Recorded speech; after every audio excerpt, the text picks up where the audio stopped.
guys, welcome to episode 3 of Minecraft4theMissing, or M4TM if you prefer. The show that brings you the mix of your favorite game with a true crime story. I'm your host, Uncle Coco. Just as a reminder, this show is not meant to be disrespectful to anyone involved. It's just my way of helping to get these stories out to help bring closure to the families and loved ones that have been left behind. If you enjoy the way that I cover these stories and you want to help get these stories out, remember to like, share, subscribe, comment, all the things.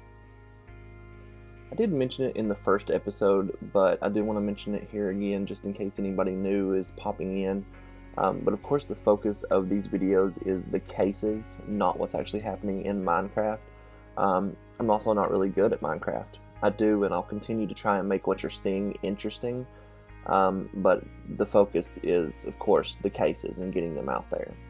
Today the visuals are going to be all about getting our crops going, the ones that we stole from the villagers in the last episode, and getting our animals into their own pens so that we can have plenty of, crops, leather, beef, wool to do what we want to do in future episodes. Today we're going to be covering multiple cases. I think that this may be the way that we do this going forward as well.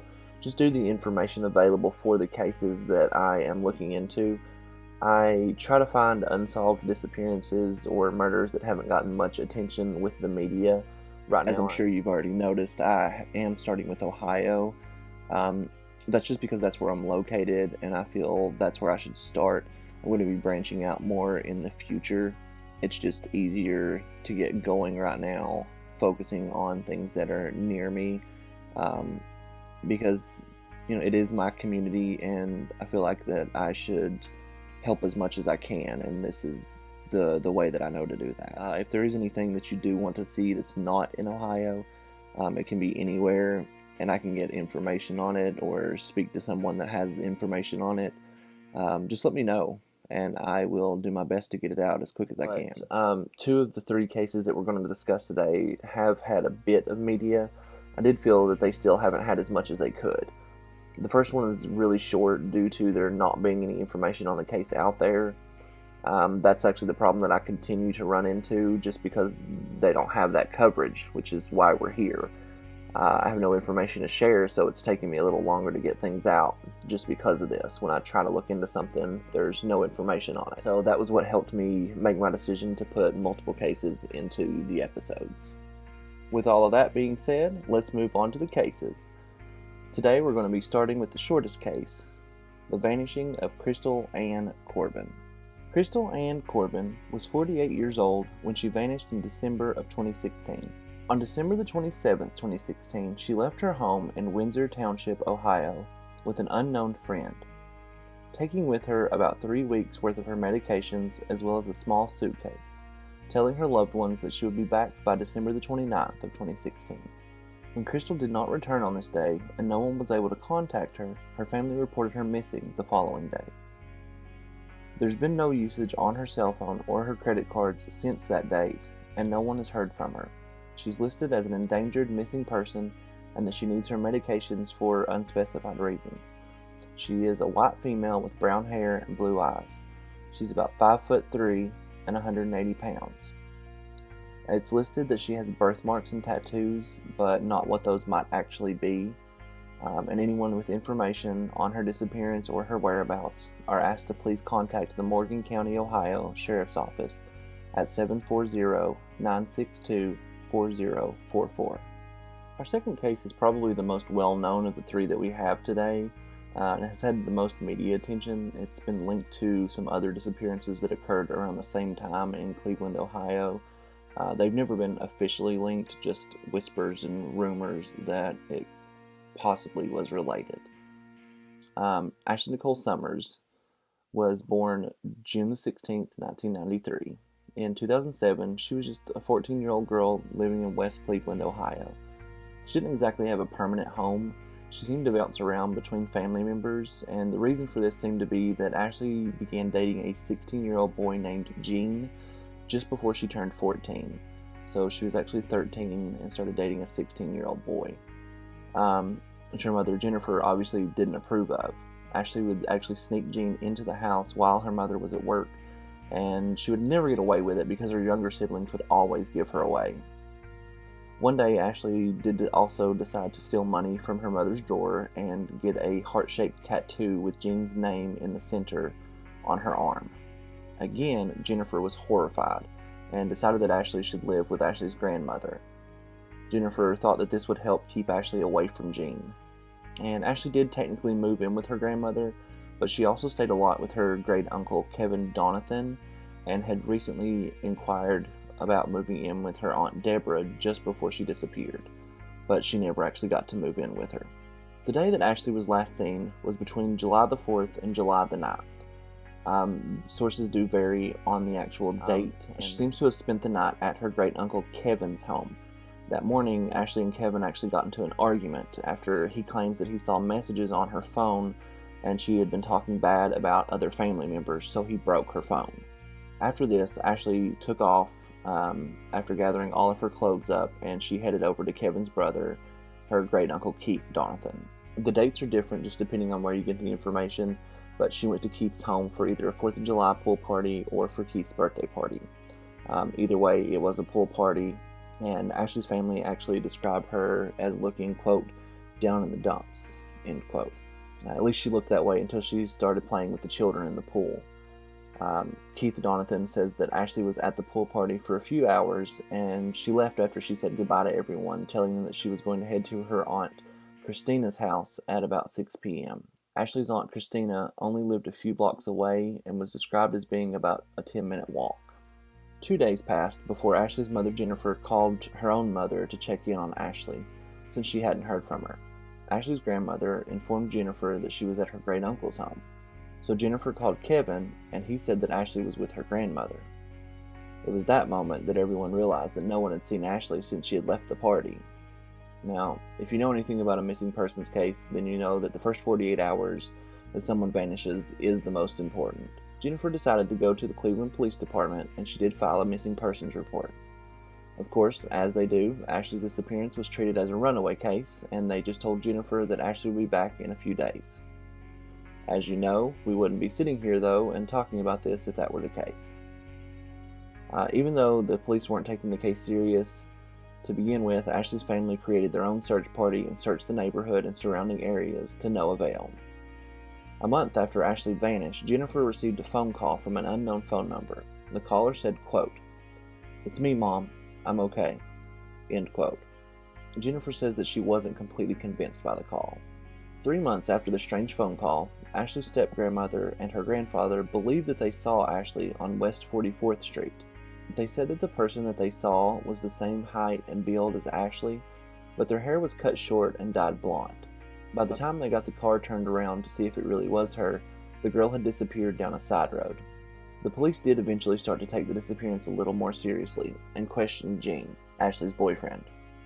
But he was allegedly out of town for a 4th of July family reunion. Jennifer didn't believe his alibi though, and she ended up following Gene around. He said that he hadn't heard from Ashley since the day before she vanished, and Jennifer had hoped that he would lead her to where Ashley may be staying. Eventually she did see him go into an abandoned house, and she called the police right away, but they didn't find any sign of Ashley anywhere. In May of 2008, the FBI got involved and had believed that Ashley's disappearance was linked to the disappearance of Gina DeJesus and Amanda Berry. Gina disappeared on April 2nd, 2004, and Amanda disappeared April 21st, 2003 in the Cleveland area. In 2009, Ashley was featured in a segment on Oprah alongside other missing individuals. On May 6, 2013, the world was shocked when Gina DeJesus, Amanda Berry, as well as a third victim, Michelle Knight, who disappeared on August 23, 2002, escaped from the horror home of Ariel Castro. There's a rumor of Ashley having been one of Castro's captives. However, the other victims deny anyone else ever being there that they know of, and no evidence has ever been found to say that she was there. On June 16, 2013, Ashley's family and friends gathered at West 110th and Lorraine Avenue to hand out flyers and release balloons in celebration of Ashley's 21st birthday. Age progression photos of Ashley were made over the years. However, the next update on Ashley's case came in 2015. The FBI posted a photo from Rhode Island of a woman at an ATM machine alongside a man. The two were allegedly committing identity theft, having used a card that they were either not permitted to use or created with someone else's information. I'm not sure which it is. Regardless, members of Ashley's family saw the photo and thought that it had a striking resemblance to Ashley. Jennifer said that she wasn't 100% certain that it was her daughter, but she held out hope that it was. The Dr. Phil show even did a segment where facial experts examined the photo and compared it to Ashley, and they concluded that it had 80% similarities. Unfortunately, on July the 6th, 2015, which is right around the 8th anniversary of Ashley's disappearance, it was announced that the woman in the ATM photo wasn't Ashley. The parents of the woman in the photo came forward and did confirm that the woman in the photo was their daughter, who had been in trouble with the authorities before. The week of November the 7th, 2018, the FBI announced that they had two areas of interest that they wanted to check out, as well as the last place she was seen, which was West 96th Street and Madison Avenue, Ashley's temporary home, as well as the home of her great-uncle Kevin. The two additional areas are the 1100 block of Holmden Avenue and the 3400 block of West 44th Street. An article on the News 5 Cleveland website says that over 30 investigators from various law enforcement departments were contacting individuals who knew Ashley or may have had contact with her before July 2007. This was all because a new investigator was put on the case and wanted to, quote, go back through the file, see if anything is missing, re-interviewing people, end quote. However, that same week, Ashley's great-uncle Kevin Donathan was arrested on charges of rape, attempted rape, and gross sexual imposition. He pleaded not guilty to the charges, but in February of 2020, he was found guilty and sentenced to 35 years in prison for rape and prostitution charges. Authorities haven't said that there is any connection between these charges and Ashley's disappearance, but they also haven't said it's not connected either. They did end up digging behind the home Kevin and Ashley had lived in, but found nothing. On April the 13th, 2021, the FBI again were digging at a property connected to Ashley's disappearance when they came across some bones. That same day, though, the bones were identified as those of some sort of animal, and no sign of Ashley was found. Agents did say in that same interview that she may have been last seen a day earlier than they originally thought. They say they originally thought that it was July the 9th, 2007, but now think it's July the 8th, 2007. Though, as I said earlier, there was talk of a 4th of July pool party or a birthday party. Some things that I saw about this actually say that the uncle whose house she allegedly went to didn't even live in the area at the time for her to have gone to a pool party there. Now, that's just alleged and what I saw somewhere. That's all we really know on this case right now. Ashley has brown hair, blue eyes, and a heart tattoo on her arm with the name Jean in the center. She is a white female and was 5'5" and about 130 pounds when last seen. Her ears are pierced. She was wearing a black shirt, blue jeans, and white sneakers when she vanished in July of 2007. She's listed as an endangered runaway according to the Charlie Project, and anyone with information is asked to please contact the Cleveland Police Department at 216-623-5005. And for our final one today, we are going to be talking about the disappearance of Barbara Frame. I do want to preface this case. I don't like to do disclaimers just because this is a true crime channel. I know that we play Minecraft, but it is still true crime, and so I feel like you should go into that knowing what types of things you possibly could hear. But I have to preface this case by saying that anyone that is suspected of being involved is innocent until proven guilty in a court of law. I know that the court of public opinion is much stronger these days, but we have to remember that. Barbara Sue Frame, lovingly known as Barb to those close to her, was born July the 24th, 1946. She was the fifth child born out of 10 to parents Ernest and Anna. In January of 1985, Barbara was living in Zanesville, Ohio with her 3 children. She'd been married twice, but unfortunately neither marriage had worked out for her. She didn't let this stop her though. She picked up the pieces and kept going for her children. She worked in a factory known as United Technologies, making parts for Ford. On January the 30th, 1985, there was 6 inches of snow outside. Barbara's divorce had been final for about 6 weeks, and as I said, she was moving on. She woke up late that morning, something that her daughter Kathy said was very uncommon. But she woke up, and because she and the children had slept so late, they had missed the bus and she didn't have time to take them to school, so she allowed them to stay home. They were 14, 13, and 7, so the oldest two were old enough to take care of the youngest, and it was the 80s, so no judgment. I'd probably still do this myself. Barbara left for work, and the kids went about their day.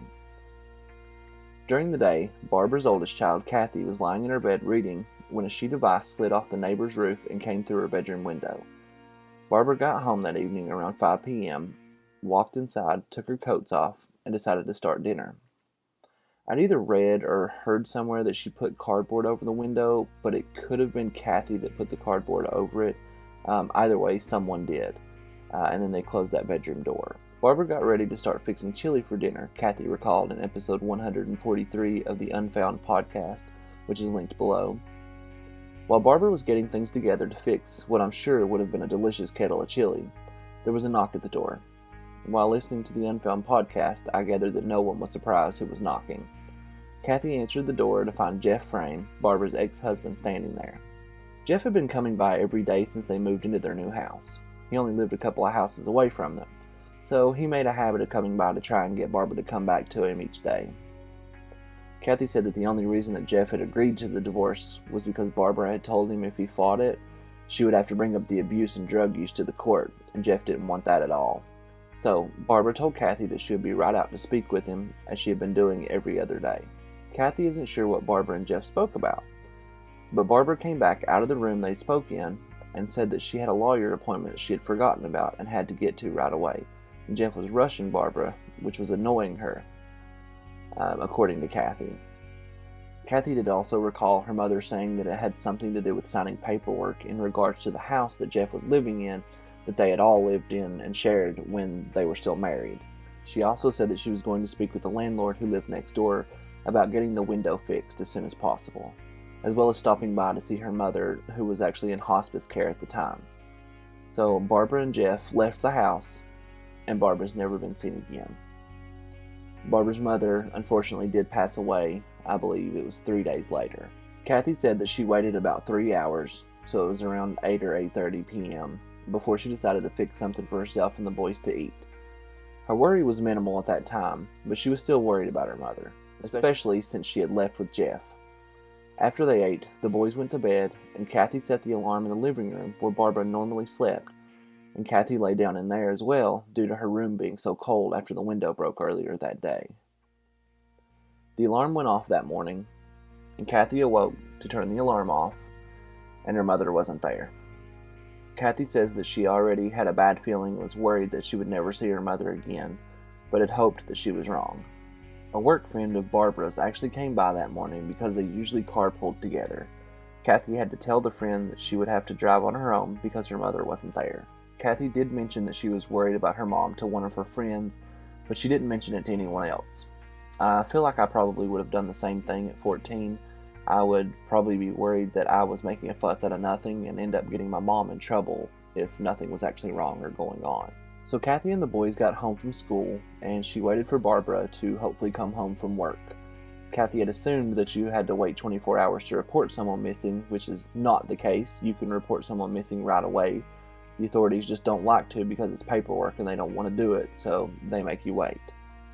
But as she was waiting, the work friend that had stopped by that morning came by again to see what was going on and told Kathy that Barbara hadn't been at work that day and did reaffirm that you had to wait to file a report. So Kathy did. After she knew that it had been 24 hours, she called the police to file the missing persons report on the neighbor's phone because they were still waiting on their phone company to come by and put the phone in at the house. This was 1985, so only house phones for the majority of people. Once Kathy made the call, the police came down to their house and talked to the 3 children before taking them to the station to talk some more. Their aunt came by and took custody of them until Kathy and her 13-year-old brother were taken by their father. The youngest had a father that wasn't in the picture. However, when Barbara and Jeff were married, he had actually adopted her youngest son, who again was 7 at the time. Jeff did end up getting custody of that child. The following day, Barbara's car was found in the parking lot of the bar across the street from where she worked. She always parked in that lot. However, she normally would have parked in the front or sometimes the side, but it was parked in the very back where it would have been extremely dark had she parked there as she was going into work. which I personally feel any woman that is alone is not going to do, just for fear of someone hiding in a shadowy parking lot in the early morning hours. It doesn't quite add up. The math ain't mathin', to be scientific about it. Her purse that she took with her when she left that evening wasn't in the car, nor were her keys. The police did feel as if the seat was pushed back further than it should have been had Barbara been driving it. Another interesting piece of information is that the lawyer appointment that she left to go to with Jeff never existed. The lawyer said that no such appointment was made, nor did she come in that day, which is wild to me. Jeff has also said that he doesn't know where she is, but has never given the family any kind of explanation as to where she went after leaving with him. And as far as anyone knows, he's never told the authorities what happened that day. According to Kathy, again during the Unfound podcast, Jeff was given 2 polygraphs and they were both inconclusive, at least to her knowledge, and she believes that they were given within the first year of Barbara's disappearance. There were no leads for 4 years, but in 1989, Kathy spoke with the police, now being 18 years old. They informed her that they had a tip that on February 3rd, 1985, which was 4 days after Barbara disappeared, that Barbara and Kathy were seen at a grocery store together. The authorities also went on to tell Kathy the name of the individual who had called in the tip. It turned out to be a friend of Jeff's. This was the one and only time that Kathy actually spoke with the police, at least up until January of 2020. So 34 years and only one conversation with the police. The police did say that they thought it was a bogus tip, but they had to follow up on everything that they got. So there's at least that, I suppose. Any searches at the time that were conducted led to absolutely nothing. Kathy also says that she's unaware of any searches done in Jeff's house and feels that they didn't do much of anything in regards to an investigation into her mother's disappearance. Barbara Frame was 38 when she vanished and would be 75 now. We do have an age-progressed photo from 2017 when she would have been 71, just in case she's still out there. She's a white female between 5'5" and 5'8", and between 125 and 140 pounds. She was last seen wearing a shirt, a coat, long pants, and sneakers, and was carrying a purse. She had brown hair, which was cut short at the time she disappeared, and green eyes. She has a scar on her lower abdomen. If you have any information regarding Barbara's disappearance, or any information that could be useful to the case, you can contact Lily Paisley, who is a private investigator, at 740-252-6958, or the Zanesville Police Department at 740-455-0785. Kathy has remained a voice for Barbara all these many years that Barbara's been gone. Her Facebook page, Help Find Barbara Frame, continues to spread the word of what happened, as well as giving a spotlight to others that have missing family members. To close out this section of the video, I'd like to read out a letter that Kathy wrote that was published in Letters to Our Missing, 2nd edition, which is, quote, a publication of letters and poems from families to their missing loved ones, end quote, and was compiled by Media for the Missing. I wanted to put a link to the book so that anyone that wished to get a copy could, but I couldn't find the 2nd edition, just the first, so it's below, so you can get that if you wish to help support the publication. I'm not sure if maybe it was just the same book reprinted, or if it's a collection of separate family members depending on the edition. I'll have a photo of the book and then also the page that I'm reading if you'd like to take a screenshot, but it's also over on the Facebook page and of course in the publication itself. But I am just going to show it shortly and then get back to the other visuals as I read through it. A letter to my mother. Dear Mom, not a day goes by that I don't think of you. I thought of you at my high school graduation. I thought of you when I was in labor for my first grandchild. I thought of you during the birth of both my sons. I think of you every Mother's Day, Thanksgiving, and Christmas. I think of you on every passing birthday, yours and mine. I think of you every year on January 30th, the day you went missing, wondering if I will ever have closure. I wish you were here to guide me through life. Being a mom without a mom is hard. There's so much I want to share with you. You are loved and missed by many family members, friends, co-workers, classmates, and neighbors. We will do everything we can to find you, and we will never give up. I wish I could go back in time to the last time I saw you before you walked out that door. I would tell you how much I love you. I never got to say goodbye. You will always be in my heart and mind. Love and miss you always. Kathy. Thank you guys again so much for being here. I really do appreciate it. If anyone has a case that isn't getting much attention and would like it to be in a video, please let me know, either in the comments or on Twitter or Instagram. I'll have those down below, along with all of the resources that I used for the episode and anything else that I mentioned that I would be linking. But yeah, anyways, thanks again for being here, and don't forget to share these videos around, and I will see you guys next time. Bye for now.